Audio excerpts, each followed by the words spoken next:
What's up, everybody? This is Trey Biddy with HawgSports.com coming to you from Simmons Bank Liberty Stadium, the Liberty Bowl, after Arkansas's 55-53 triple overtime win over the Kansas Jayhawks. A game that never should have been in that position, never should have been in overtime. It should have been a blowout. Arkansas should have put their foot on Kansas's necks and ended the game, but there was a lot of things that played into it why they couldn't do that. I think a part of it, Arkansas looking at the clock, looking at the score, trying to play conservative, and you just can't do that in college football these days. Teams can come back too fast, and let's not beat around the bush here. Arkansas did some things that allowed Kansas to get back in the game. There's no question about it. There's 1,300 yards of offense between the two teams in this game. Jalen Daniels was spectacular, threw for 500 and something ridiculous, over 550 yards, set a Liberty Bowl record. Arkansas actually scored 24 points in the first quarter and set a Liberty Bowl record. There's a ton of records in this game. But let's not mistake that Arkansas was alone in allowing Kansas to get back in the game. And Kansas took advantage when they had the opportunities. But the referees were total ass this game. Trash. Embarrassing. Should never be able to call a game again. I feel confident saying, and this is a strong statement, this is the worst officiated game that I've ever seen. The worst one I've ever seen because of the things that happen in the key moments over and over and over again. First of all, Kansas had one penalty for 9 yards through 3.5 quarters. One penalty for 9 yards in 3.5 quarters. Secondly, right before half, Arkansas should have gone up 38-13 on them right before half, and it was an obvious pass interference on Isaiah Satania on that slant right before halftime ended, and they didn't call it. They just let him have the interception, which also impacted KJ Jefferson's efficiency rating because he was in line to set the school record for efficiency, but that interception basically wiped that out. So that was the first of, and there were several, they weren't calling holding the whole damn game. So that was the first thing that jumped out. You had Bryce Stevens gets bumped and then shoved in the face, and he's the guy that gets hit with a personal foul. He's the guy that gets hit with a personal foul. I've watched it over and over again. I can't understand what in the hell the refs are looking at.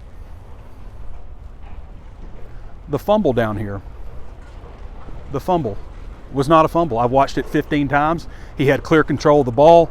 His elbow hits, his back hits, the ball pops out. I cannot believe that they went back and reviewed that and determined it was a fumble. Insanity. Interjecting yourself with a targeting flag in overtime when the play to end the game. And I've seen targeting penalties called in that, like not that exact situation, never in that critical a moment, but I've seen targeting penalties called and overturned after reviewing what we just saw on that one. By the way, Quincy McAdoo has to sit out the season opener next year in Little Rock, the first half, because of that. But it's just absolutely insane, terrible. And, the onside, and again, Arkansas did plenty of things. Dude threw for 550 yards. They only had 59 rushing yards, and they had over 600 yards of offense. That's absolutely insane. If I'd done this walk and talk, because we've been doing press conferences and all that taking along, a while, and ceremonies, award ceremonies, all this kind of stuff. But I was up in the press box like shaking. I was so mad. Anybody following me on Twitter probably understands the emotion I was feeling. You were watching the game, you feel it. Just, Arkansas does not have enough of a killer instinct. And I'll say this, if they'd have won this game and just walked away with just a clear ass whipping of Kansas, the momentum that you get from that, and you still have some momentum, you won the game. But the way that they did that, yeah, that's my stuff there. The way that they did it, it just sucks a lot of that away. And that's one of the big disappointing things for the win. One of the big disappointing things for the way that the game went, because of the momentum aspect of it. But they still got the win. And I've settled down a little bit since. If I'd have done this walk and talk right after, I don't know what I would have been saying right now. But everything will settle down a little bit. And Arkansas's got to fix some things in the offseason. There's no question. They'll do that for the transfer portal. They still have a winning season on the year. They've changed strength coaches. They've changed some coaching staff stuff. They've made some important moves, and this team has to get stronger. They've got to get better at the goal line, and they've got to get some key pieces out of the portal. There's no question about that. They've got to get better on defense. I mean, and the offense, to me, like, again, I think you look at the clock, you look at the score, and you're playing conservative, and it's just disappointing the way things go. But also, you guys, they lost Rocket Sanders.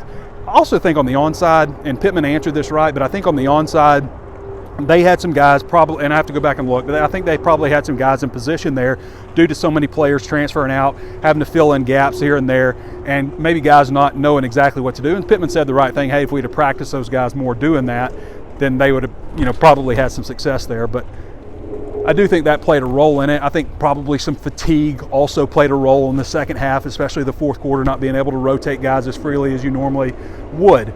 So that definitely played a role in part of it also. So, but they definitely got some things to fix in the offseason. But the offense, I mean, you saw like when they had their backs against the wall, the games on the line, they got a win in overtime. The offense was great again, but the time in between that, and guys, the game should have ended on that end around. Now, yeah, I don't agree with a lot of the things that Arkansas decided to do there in the second half of the game, but the game should have been over. Dude, he was down. I mean, his back was down, his arm was down. He had control of the ball. It was cradled. I just can't understand how you go back and review that and say, because if that's ruled properly, not a fumble, the game's over. The game's over right there. And then Kansas went down and scored, and then got the onside, went down and scored again, got the 2-point conversion. They scored 18 points in the fourth quarter, and a lot of it's because of that one thing that happened right there. Arkansas had to put the game away, and really they did. The refs just took it away from them. Basketball team lost. I really thought I was going to get to watch some of the basketball game tonight, but the football game went so long, and then we had all the ceremonies and press conferences and all those things. So I don't know what else there is to say. I'm sure I missed a ton of things, but losing to Kiss Crawford also, I don't know if I mentioned that, but losing him in the first quarter, losing Rocket Sanders, and that sucks for him because he had a chance to go over 1,500 yards, maybe top Alex Collins and be the guy with the most rushing yards behind Darren McFadden in Razorback history. KJ had an opportunity also to set the completion percentage record, and that didn't happen. And a lot of that's because that interception and also his efficiency rating. But I'm sure there's things that I've left out, guys. But, overall, they did win the game, and that's the important thing. Although they did not, it's the most Arkansas thing ever, the way they did it. So, anyway, things will calm down. You'll stop feeling like they lost even though they won. They got to get some things fixed in the offseason, and then it's an important year for Sam Pittman next year because they could have taken this into the offseason. You think about like the Missouri game. We've been stewing on the Missouri game for 32 days because it's the last game that they played. You want to always win the last game you play, and they did that. They just didn't finish the way they should have and gave us another insane finish. Very Arkansas Razorback style. All right, everybody. It's getting cold. I didn't think it would be as cold as it is, but it's only 50. It's been a weird, just to wrap things up, it has been a weird trip in Memphis. If you want to keep listening, I went to my hotel after driving 5 hours across the state, and they said, oh, we're not checking anybody in. We don't have any water. I was like, nobody has any water? Nobody in downtown has water. All right. Well, somebody could have told me that before I drove 5 hours, and I could have made other accommodations. I bet I heard it's not my fault 25 times. I don't care if it's your fault, just I needed a heads up. So anyway, I went to the hotel next door for an outrageous rate, booked my room. They didn't have any water problems.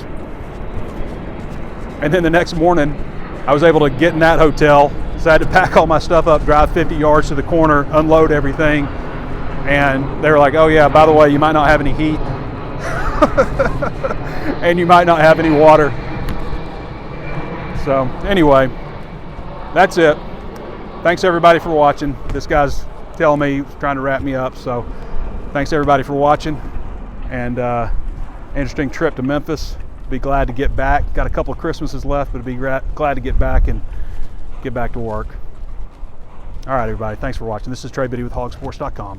Oh, I got to mention one time, until January 2nd, you can get HawgSports for 50% off and Paramount Plus for free. It's like $207 worth of services for like 53 bucks. That's until January 2nd. It's 50% off HawgSports, Paramount Plus for free, and you get to keep Paramount Plus for as long as you're subscribed to HawgSports. So, hell of a deal right there. Go to HawgSports.com, part of the 24/7 Sports Network, and you'll see the ad right there. Just click on it, and it has information on how to activate Paramount Plus if you like Yellowstone, all that great stuff. Halo's on there, all the Star Trek stuff. It's a lot of great programming. Oh, Top Gun Maverick just came out on there also, so a lot of great stuff to watch. All right, that's the sales pitch. Thanks for watching, everybody. This is Trey Biddy with HawgSports.com. We'll catch you next time.